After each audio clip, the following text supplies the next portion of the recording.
सर्वेसाठी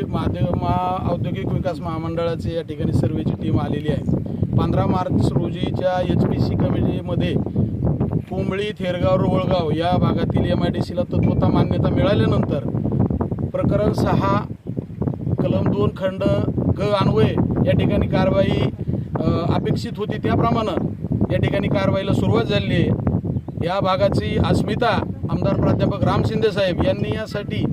अतिशय सातत्यपूर्ण पाठपुरावा ठेवल्यानं विक्रमी वेळामध्ये या ठिकाणी या MIDCला या ठिकाणी परवानगी मिळालेली आहे आणि आता त्याच्या पुढची प्रोसेस चालू झालेली आहे की या ठिकाणी गट्टूर सर्वे झाल्याच्या नंतर या ठिकाणी भूसंपादनाची प्रक्रिया सुरू होईल आणि थोड्याच दिवसामध्ये या भागात MIDCचं स्वप्न साकार होईल। युवकांच्या ज्या आशा आकांक्षा आहेत की आपल्याला रोजगार या ठिकाणी उपलब्ध होईल, स्थानिक ठिकाणी रोजगार उपलब्ध होईल, त्या आशा आकांक्षा या ठिकाणी पल्लवित झालेल्या आहेत। दुसरी महत्त्वाची गोष्ट म्हणजे आमचा आवर्षण प्रवण भाग आहे आणि आवर्षण प्रवण भागामध्ये MIDC येणं ही खऱ्या अर्थानं आमच्या भागाचं कायापालट करणार, आमच्या पिढ्यावर हा शिंदे साहेबांनी केलेला उपकार, एक लोकप्रतिनिधी जागरूक कसा असावा याचं उदाहरण म्हणजे शिंदे साहेब आहेत। अतिशय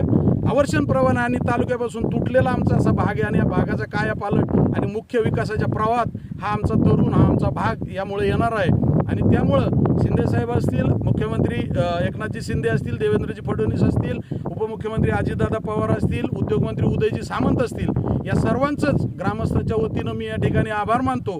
की ज्यांनी आम्हाला विक्रमी वेळामध्ये या ठिकाणी MIDCला परवानगी दिली। दुसरं महत्त्वाची गोष्ट, या भागाचे लोकप्रतिनिधी आजही विरोध करतात आणि त्यांना